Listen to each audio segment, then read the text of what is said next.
Alrighty, Finn. So another tight game here at Malahide. Just coming off, fresh off that one, what did you make of that game and that result? Yeah, I think obviously it was a tight game, good game of cricket. Tough wicket, I think, which is reflected in the scores. Power play was obviously tough to get through. I think they bowled really nicely, as did we. So it was a pretty even contest. Then yeah, the lads finished it off nicely there at the end. Beast, yeah. You obviously got a pretty good view of it in terms of the bowling side of things. From our first innings, a pretty bit of time at first slip.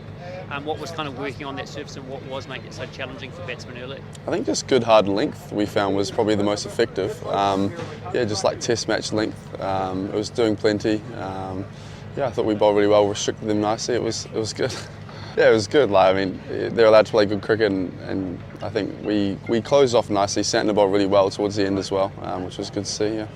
You touched on Beastie in terms of his batting, but obviously made a big contribution through the middle, along with Glenn Phillips and Mitchell Santner. How important were those middle overs with those spinners operating out there? Massive, yeah. Obviously taking three seamers in, so the spinners had a big job to do, and I think they did really well.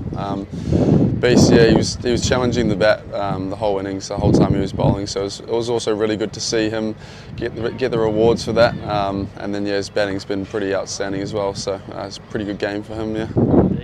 In terms of the start to the chase, a sort of score that is just enough to kind of be, a bit pesky when you're going for the chase and you're standing other end and you see 2 wickets fall off the first 2 balls of the chase.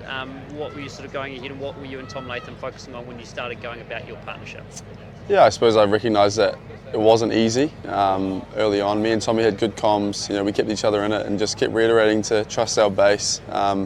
And just go from there and sit in. There's a lot more time than we sort of realise at times with 50 over cricket. So yeah, it was nice to just sit in and bat with him and spend a bit of time in the middle. And once he sort of got one away, it sort of became a little bit more free flowing, which was nice. Yeah.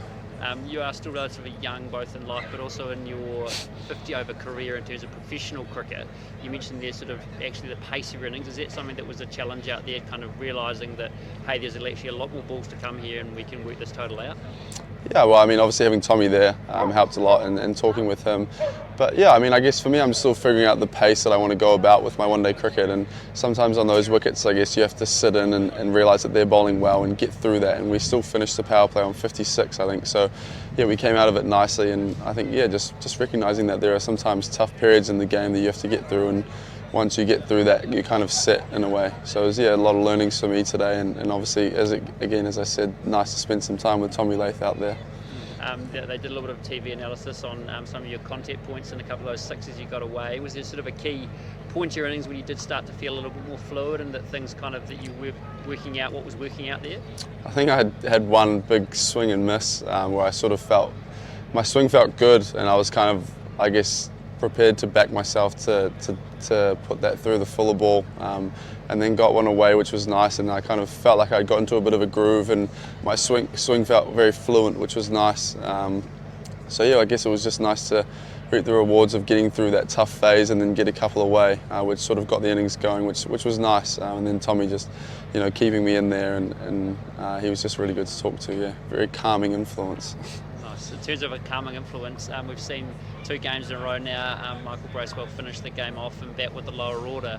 You're obviously a domestic teammate of his, and he's sort of brought some of those leadership skills from the Firebirds into this Black Caps environment, also very fresh into his international career. What has impressed you about what Michael's been able to do?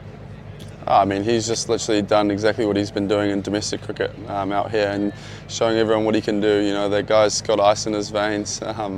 He backs himself 100%, and he's got really good options that he's taking, and he's just executing really well. So it's so good to see. He's such an awesome guy. So I think everyone back home is pretty stoked to see him doing well. So yeah, I mean, it's been phenomenal to watch. Awesome. And just lastly, Finn, obviously one more game in this series before the change to T20 cricket. What do you take into this final game at Malahide on Friday?